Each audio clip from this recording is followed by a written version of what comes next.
प्यारे दोस्तों, सादर अभिवादन। मैं हूं महेश कुमार वैद्य और आप देख रहे हैं एनजेपी हरियाणा। दोस्तों, सबसे पहले तो आज 14 अप्रैल को डॉक्टर भीमराव अंबेडकर की जयंती की सभी को शुभकामनाएं।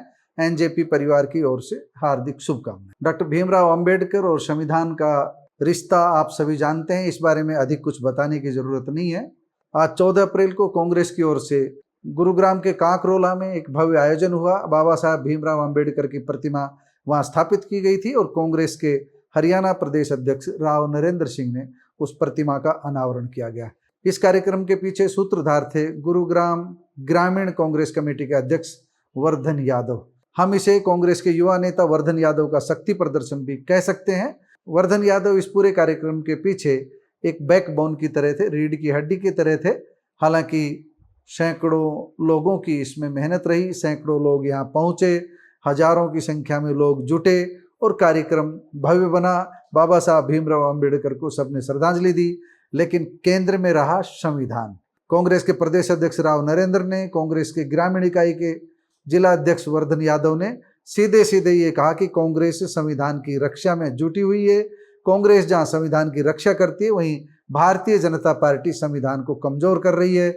इसी संविधान को लेकर के दोनों नेताओं ने और बाकी अन्य नेताओं ने भी भारतीय जनता पार्टी पर तीखा निशाना साधा और भारतीय जनता पार्टी को कटघरे में खड़ा किया। डॉक्टर भीमराव अंबेडकर के 135वें जन्मोत्सव के उपलक्ष्य में गुरुग्राम में कांग्रेस के विशेष सहयोग से सेक्टर 87 के गांव काकरोला में जनसभा तो की ही गई, साथ ही बाबा साहेब की भव्य प्रतिमा का अनावरण भी किया गया।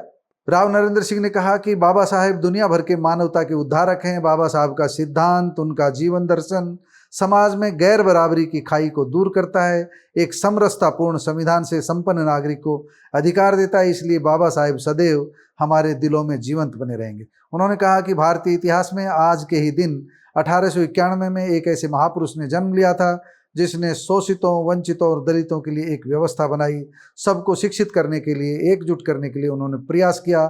समाज के अंतिम पायदान पर खड़े हुए व्यक्ति की उन्होंने चिंता की, उनके लिए समानता की लड़ाई लड़ी और संविधान निर्माण में उनकी जो भूमिका है वह एक धूमकेतु की तरह, उसे सब जानते हैं। संविधान के रूप में उन्होंने एक ऐसा मजबूत हमको हथियार दिया है जिसके सहारे हम अपने अधिकारों के लिए लड़ सकते हैं। वंचित वर्ग हो, कमजोर वर्ग हो, ओबीसी हो, दलित हो, सामान्य वर्ग हो, हर किसी के लिए संविधान एक ताकत है।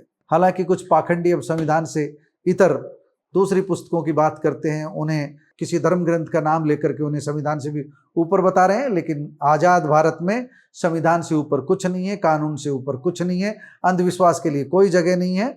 बाबा साहब भीमराव अंबेडकर ने यही सिखाया था। हालांकि उनकी शिक्षाओं पर अब बड़ी संख्या में ऐसे लोग हैं जो नहीं चल रहे हैं, पाखंड का सहारा ले रहे हैं, धर्मांधता फैला रहे हैं, अंधविश्वास फैला रहे हैं। लेकिन बाबा साहेब का संविधान आज भी ज्ञान की ज्योति देता है, ज्ञान का दीपक है एक तरह से हम सभी के लिए। इसलिए हम संविधान की बात कर रहे हैं। तो कांग्रेस ने आज गुरुग्राम में यही किया। वर्धन यादव ने भी डॉक्टर भीमराव अंबेडकर के प्रयासों की, समाज के अंतिम पायदान पर खड़े लोगों के लिए न्याय की लड़ाई लड़ने की बातों का विस्तार से जिक्र किया। उन्होंने कहा कि संविधान के निर्माण में उन्होंने अहम भूमिका निभाई थी। आज अंबेडकर जयंती पर सभी लोग यह प्रण करें कि हम लोग दलितों, शोषितों, वंचितों और जो समाज के अंतिम पायदान पर खड़े व्यक्ति हैं उनकी भलाई के लिए काम करेंगे। केवल अपने लिए नहीं, उनकी भलाई के लिए काम करेंगे, सामाजिक समरसता के लिए काम करेंगे, सामाजिक समानता के लिए बात करेंगे। और उन्होंने सीधा कहा कि भारतीय जनता पार्टी संविधान को खत्म करने पर तुली हुई है, लेकिन कांग्रेस अडिग है और संविधान की रक्षा के लिए अंतिम सांस तक लड़ाई लड़ती रहेगी। इस कार्यक्रम में महिला कांग्रेस की जिलाध्यक्ष शैलजा भाटिया एवं पूजा शर्मा, अनुसूचित विभाग के उपाध्यक्ष अनिल धानक, नगर निगम मेयर के प्रत्याशी रहे नीरज यादव, युवा नेता कुलदीप गुर्जर, किरसन राव, सतवीर पहलवान, मुकेश, पवन चौधरी, योगेश यादव, मुकेश डागर, संजय भारद्वाज, इंद्र यादव, राजकुमार यादव, विवेक कटारिया, महासिंह सरपंच, रामचंद्र सरपंच, राकेश यादव, अश्विनी यादव, दीपेश कौशिक व भीम सोनी सहित कई लोग उपस्थित रहे। ये उपस्थिति रही तो हमने ये आपको बताया जो कांग्रेस का जो सबसे बड़ा आज का आयोजन हम कह सकते हैं कि गुरुग्राम में था। गुरुग्राम जिले का ये सबसे बड़ा आयोजन था काकरोला में। तो यहाँ पर आप अपने स्क्रीन पर भी देख चुके होंगे कि किस तरह का भव्य आयोजन हुआ, कैसे राव नरेंद्र सिंह की अगवानी की गई और किस तरह यहाँ कांग्रेस ने अपना दमखम दिखाया। दोस्तों, डॉक्टर भीमराव अंबेडकर की जयंती पर कांग्रेस के इस कार्यक्रम को लेकर आप अपनी राय से हमें अवगत जरूर कराएं। कमेंट बॉक्स में जाइए, अपनी राय हमें जरूर दीजिएगा। नमस्कार, धन्यवाद।